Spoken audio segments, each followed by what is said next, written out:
अध्याय 17 श्री गणेशाय नमः। मागील अध्यायी कथा सुंदर प्रख्यात जे मुंबई शहर तेथे यवनी स्वामी कुमार मठ स्थापिती समर्थांचा स्वामी नामाचे भजन त्यांच्या चरित्राचे कीर्तन त्याहुनी व्यवसाय अन्य स्वामी सुत नेनती स्वामी सुताची जननी काकोबाई नामे करुणी तिने हे वृत्त ऐकोनी दुःख केले अनिवार्य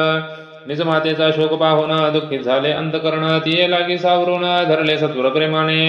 नाना प्रकारे स्वामी सुत मातेचे समाधान करीत मधुर शब्दे समजावीत परमार्थ गोष्टी सांगोनी व्यासी पिशाच्य बाधा झाली किंवा कोणी करणी केली याची सोय पाहिली पंचाक्षरी आणुनी त्या समयी प्रख्यात थोर यशवंतराव भोसेकर जयांसी देव मामलेदार सर्व लोक बोलते ऐसा विचार करून पोटी दर्शन आल्या उठाउठी सांगितल्या सुताच्या गोष्टी मुळापासून सर्वही ऐकून या देव मामलेदार हसून देती उत्तर त्यासी पिशाच्य लागले थोर माझे निधूरण हेची ऐसे उत्तर ऐकून दुःखित झाली अंतकरणी मग ते स्वामी सुताची जननी अक्कलकोटी येतसे असो इकडे स्वामी सुत मुंबई माझी वास्तव्य करीत हिंदू पारसी स्वामी भक्त त्यांच्या उपदेश जाहले मठ होता कामाटीपर्यंत तेथे जागा नव्हती प्रशस्त मग दिली कांदेवाडीत जागा एका भक्तिनीने तारा नामे त्यांची कांता तेही त्रास देत स्वामी सुता परितयांच्या चित्तात दुःख खेद नसेची प्रथम मुंबई शहरांत शके 1792 फाल्गुन कृष्ण त्रयोदशीस स्वामी जयंती केलेसे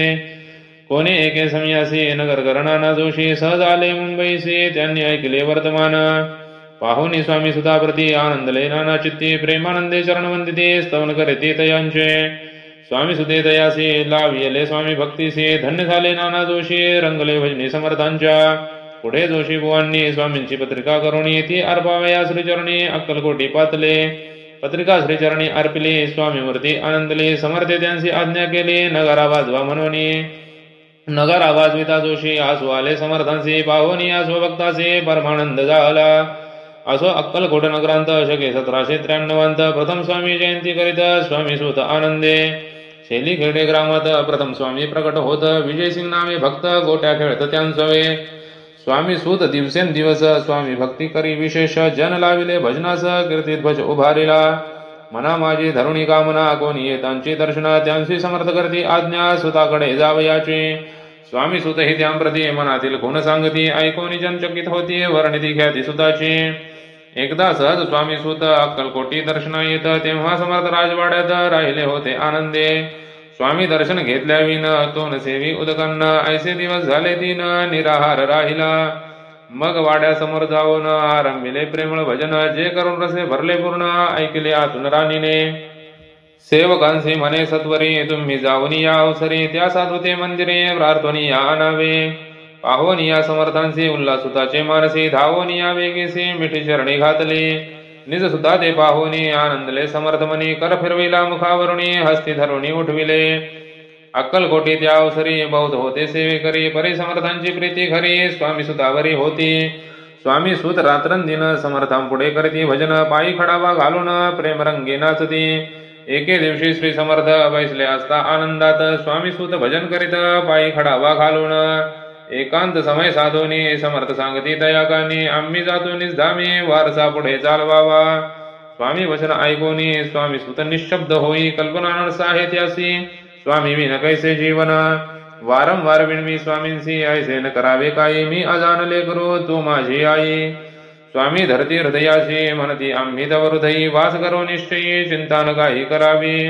असो मग स्वामी सुत ते स्थळ सोडून त्वरित नगराबाहेर येत मार्ग धरित मुंबईचा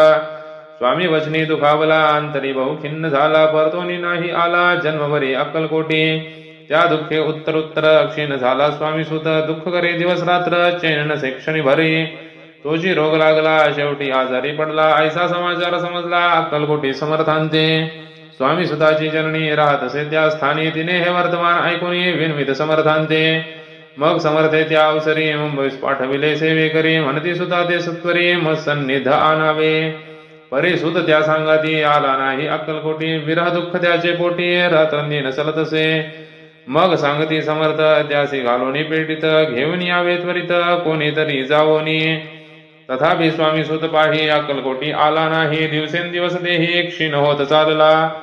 शेवटी बोलले समर्थ आता जरी नये सत्य तरी तोप भरून यथार्थ ठेविली ती उडवुकी याचा अर्थ स्पष्ट होता तो समजला स्वामी सुता परी तो न आला अक्कलकोटा जीवित परवा न केली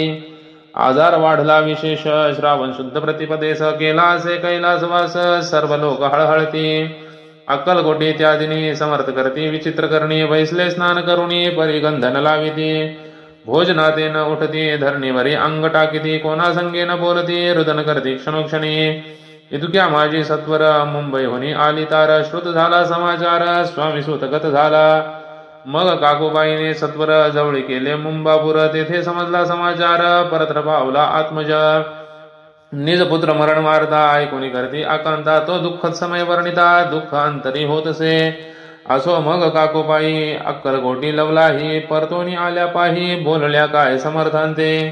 सुत आपुला भक्त असून अकाली पावला का मरण मग स्मरती जे हे चरण त्यांचे तारण होय कैसे